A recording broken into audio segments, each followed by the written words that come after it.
Everyday Grammar. I'm Lucia. And I'm Kaveh. And today we'll be talking about the active and passive voice.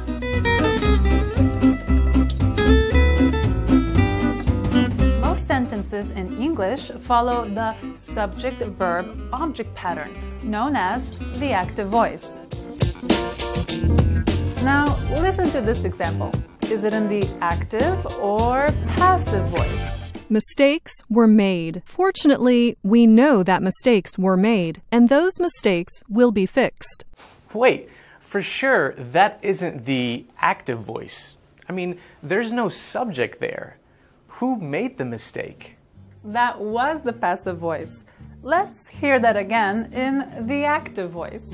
Bob made a mistake. Fortunately, we know that Bob made a mistake, and Bob will fix it now. That sounds much better. Now, the example of Bob made a mistake clearly shows the subject-verb-object pattern of the active voice. But why would anyone want to use the passive voice? Well, the passive voice is useful when you don't know who did something.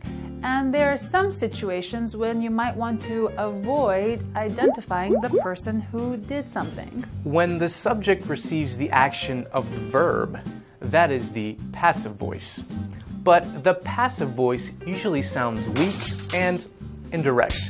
You should avoid it unless you have a reason for not naming the actor. Thanks, Kaveh. I'm sure that tip will be appreciated by everyone. You mean everyone will appreciate that tip. And that's Everyday Grammar.